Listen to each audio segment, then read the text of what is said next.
yeah, waka Ghana Health Service Council, and or ye patron so I have for any Western region. William from Pombonsu, Nene, what it to a binding him, sir, a pomade, Sabia who draw, ye were Manta Munsiana, ye dear Buffalo. Now, binding Ren will see in Nama won, Sabia pomade pa, a bit me a fan into a pa, Efra.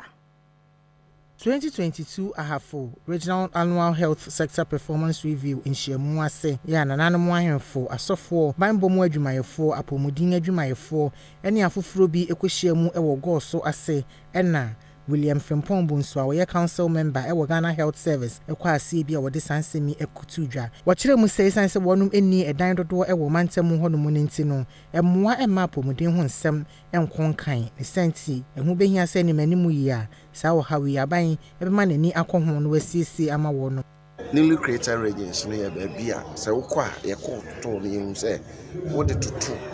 other regions na omaketri enti yɛbɛhu sɛ ka support more emra new regions no so na be ya ombetimi apagye omu aba the level old regions ewo eno na sɛ yɛdi ho dwuma na metimi aka sɛ yɛne management ekasa no motie and omo prioritize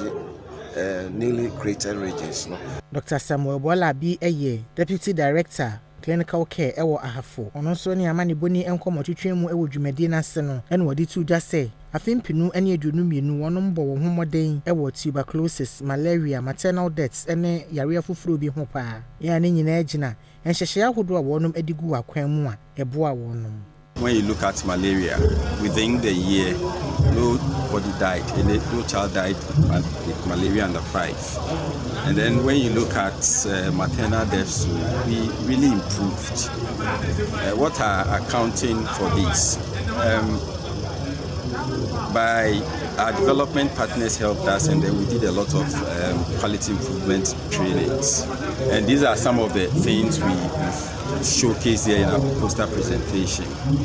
And wechi ena something amwako kwatin a we chief director ewa hafo enso ede nsem etwaso na health any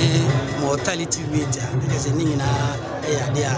abo form na eboa ama say man from puntu e cost baby kakra bi na bia na atosi ba dodo no aye bia otumu say puntu aba obra yemantamu mampeni edeba afia